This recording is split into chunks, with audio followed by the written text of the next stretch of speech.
আজকের এই প্রতিবেদনে আমরা থাকছি দেশের কয়েক লক্ষ সরকারি কর্মকর্তা কর্মচারী, শিক্ষক এবং পেনশনভোগীর জীবনের সবচেয়ে বড় খবর নিয়ে। শুরুতেই বলে রাখি, যারা এই ভিডিওটি দেখা শুরু করেছেন তারা শেষ পর্যন্ত থাকুন, কারণ আজ আমরা জানাবো নবম জাতীয় পে স্কেলের গেজেট কবে প্রকাশ হতে পারে, কোন গ্রেডে বেতন কত বাড়বে, এমপিওভুক্ত শিক্ষকদের ভাগ্যে কি আছে, পেনশনভোগীদের জন্য কি সুখবর অপেক্ষা করছে এবং বিভিন্ন রাজনৈতিক দল এই ইস্যুতে কি প্রতিশ্রুতি দিয়েছিল তার একটি সম্পূর্ণ তুলনামূলক চিত্র। প্রিয় দর্শক, দীর্ঘ 11 বছরের অপেক্ষার অবসান ঘটতে যাচ্ছে। 2015 সালে সর্বশেষ অষ্টম পে স্কেল ঘোষণার পর থেকে সরকারি চাকরিজীবীরা নতুন বেতন কাঠামোর জন্য অপেক্ষা করছেন। নিয়ম অনুযায়ী প্রতি 5 বছর পর পর নতুন পে স্কেল আসার কথা থাকলেও বৈশ্বিক মহামারী এবং অর্থনৈতিক টানাপোড়েনের কারণে এই প্রক্রিয়া দীর্ঘ সময় ধরে থমকে ছিল। তবে এখন পরিস্থিতি পুরোপুরি বদলে গেছে। সর্বশেষ আপডেট অনুযায়ী অর্থ ও পরিকল্পনা মন্ত্রী আমির খসরু মাহমুদ চৌধুরী নিশ্চিত করেছেন যে আগামী 1 জুলাই থেকে নতুন বেতন কাঠামো বাস্তবায়ন শুরু হবে। জুন মাসের মধ্যে গেজেট প্রকাশের প্রস্তুতি চলছে এবং প্রধানমন্ত্রীর অনুমোদন পাওয়ার সঙ্গে সঙ্গেই অর্থ মন্ত্রণালয় থেকে নতুন বেতন কাঠামোর প্রজ্ঞাপন জারি করা হবে। আসন্ন 2026-27 অর্থ বছরের জাতীয় বাজেটে এই খাতে প্রায় 30 থেকে 35 হাজার কোটি টাকা বরাদ্দ রাখার পরিকল্পনা নেওয়া হয়েছে। তবে এখানেই পুরো গল্প শেষ নয়। অর্থ মন্ত্রণালয় সূত্রে জানা গেছে, 3টি বেতন কমিশনের সুপারিশ প্রণয়নে পুনর্গঠিত কমিটি ধাপে ধাপে নবম পে স্কেল বাস্তবায়নের সুপারিশ করেছে। অর্থাৎ একবারে শতভাগ বাস্তবায়ন না হয়ে এটি কয়েকটি ধাপে কার্যকর হতে পারে। প্রথম ধাপ আগামী জুলাই থেকে কার্যকর হওয়ার সম্ভাবনা রয়েছে। প্রস্তাবিত স্কেলে সর্বনিম্ন গ্রেডের বেতন 20,000 টাকা নির্ধারণের সুপারিশ করা হয়েছে, যেখানে বর্তমানে 20তম গ্রেডের একজন কর্মচারী পাচ্ছেন মাত্র 8,250 টাকা মূল বেতন। এর মানে সবচেয়ে নিচের গ্রেডে বেতন প্রায় দ্বিগুণের বেশি বাড়তে যাচ্ছে। এখন আসা যাক ধাপে ধাপে বাস্তবায়নের বিস্তারিত হিসাবে। সূত্র বলছে, প্রথমে মূল বেতনের 50% বাড়বে, এরপর দ্বিতীয় ধাপে আরও কিছু অংশ যুক্ত হবে এবং পূর্ণাঙ্গ বাস্তবায়ন সম্পন্ন হবে আরও পরে। 19তম গ্রেড থেকে নিচের গ্রেডগুলোতে ভাতা উল্লেখযোগ্যভাবে বাড়বে, তবে যুক্তিসঙ্গত সমতা রক্ষার স্বার্থে উচ্চতর গ্রেডগুলোতে শতকরা হারে বৃদ্ধি কিছুটা কম হবে। যাতায়াত ভাতা, টিফিন ভাতা, ধোলাই ভাতা এবং ঝুঁকি ভাতার মতো সুবিধাগুলো মূলত 10ম বা একাদশ গ্রেড থেকে 20তম গ্রেড পর্যন্ত কর্মচারীরা পেয়ে থাকেন এবং এসব ভাতাও নতুন কাঠামোয় সমন্বয় করা হবে। প্রিয় দর্শক, এবার আসি সরকারি কর্মচারী সংগঠনগুলোর প্রতিক্রিয়ার দিকে। ধাপে ধাপে বাস্তবায়নের এই পরিকল্পনায় কর্মচারীদের একটি বড় অংশ সন্তুষ্ট নয়।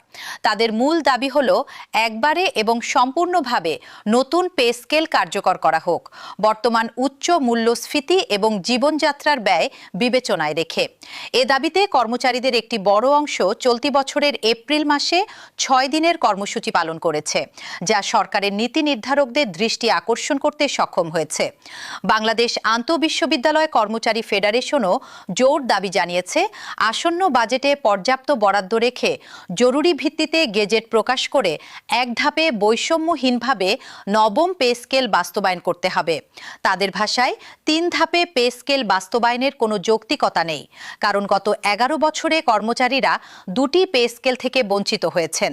তারা হুঁশিয়ারি দিয়েছে, প্রয়োজনীয় রোডম্যাপ ঘোষণা না হলে কঠোর আন্দোলনের পথে যাবে তারা। জনপ্রশাসন মন্ত্রণালয় কর্মকর্তা কর্মচারী কল্যাণ সমিতিও তাদের নিজস্ব দাবিনামা জমা দিয়েছে। তাদের প্রধান দাবিগুলোর মধ্যে রয়েছে অবিলম্বে নবম পে স্কেল ঘোষণা ও বাস্তবায়ন, অন্তর্বর্তীকালীন ব্যবস্থা হিসেবে 50% মহার্ঘ ভাতা প্রদান, পূর্বের মতো টাইম স্কেল এবং সিলেকশন গ্রেড পুনর্বহাল, সচিবালয়ের কর্মকর্তা কর্মচারীদের মতো অন্যান্য দপ্তরেও টিপটপ ভাতা প্রদান এবং শতভাগ পেনশন সুবিধা পুনর্বহাল করা। এই আবেদনের অনুলিপি জনপ্রশাসন মন্ত্রণালয় থেকে অর্থ মন্ত্রণালয়ে পাঠানো হয়েছে। এবার আসা যাক পেনশনভোগীদের প্রসঙ্গে। সবচেয়ে স্বস্তির খবর হলো নতুন পে স্কেলের আওতায় প্রায় 9 লাখ পেনশনভোগীকেও অন্তর্ভুক্ত করার পরিকল্পনা রয়েছে। বিশেষ করে যারা কম পেনশন পাচ্ছেন এমন অবসরপ্রাপ্ত কর্মচারীদের ক্ষেত্রে পেনশন সর্বোচ্চ 100% পর্যন্ত বাড়ানোর বিষয়টি বিবেচনায় রাখা হয়েছে।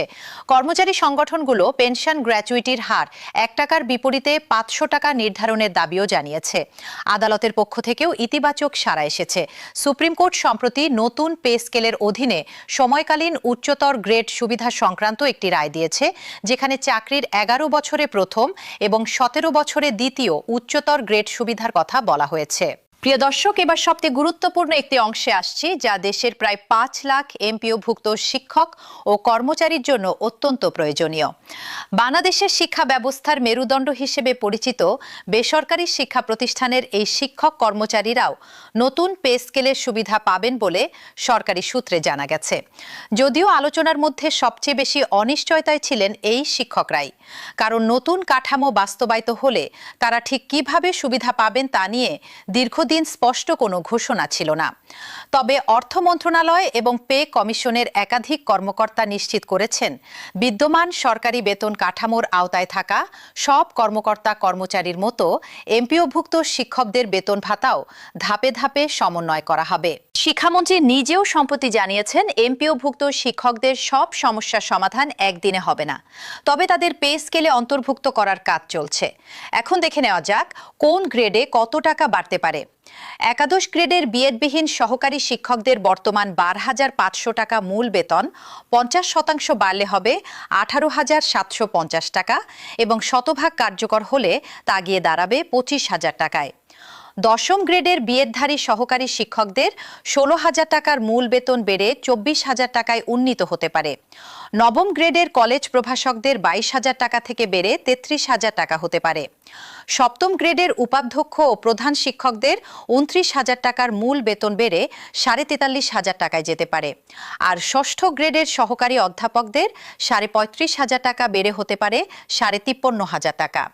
ষোড়শ গ্রেডের অফিস সহকারী কাম হিসাব সহকারী এবং অফিস সহকারী কাম কম্পিউটার অপারেটরদের 9,300 টাকা থেকে বেড়ে 18,600 টাকা পর্যন্ত হতে পারে শতভাগ বাস্তবায়ন হলে। এছাড়া এমপিওভুক্ত শিক্ষকদের উৎসব ভাতার বিষয়টিও আলোচনায় রয়েছে। বর্তমানে 2004 সালের নির্দেশনা অনুযায়ী শিক্ষকরা 25% এবং কর্মচারীরা 50% হারে উৎসব ভাতা পান, যা দ্রব্যমূল্যের সঙ্গে সামঞ্জস্যহীন বলে দীর্ঘদিন ধরে শতভাগ উৎসব ভাতার দাবি জানিয়ে আসছেন শিক্ষকরা। তবে বাংলা নববর্ষ ভাতার ক্ষেত্রে সরকারি ও বেসরকারি দুই খাতেই সমতা রাখা হয়েছে, যেখানে মূল বেতনের 20% হারে এই ভাতা দেওয়া হচ্ছে। বাংলাদেশ কলেজ বিশ্ববিদ্যালয় শিক্ষক সমিতি অনুষ্ঠিত একটি গোল টেবিল বৈঠকে অর্থনীতিবিদরা স্পষ্ট দাবি জানিয়েছেন, জাতীয় বেতন স্কেল দ্রুত ঘোষণা করতে হবে এবং এমপিওভুক্ত শিক্ষক কর্মচারীদের স্বয়ংক্রিয়ভাবে নতুন পে স্কেলের আওতায় আনতে হবে। প্রিয় দর্শক, এখন আসি সেই অংশে যেখানে আমরা দেখব রাজনৈতিক দলগুলো এই ইস্যুতে নির্বাচনের আগে কি প্রতিশ্রুতি দিয়েছিল।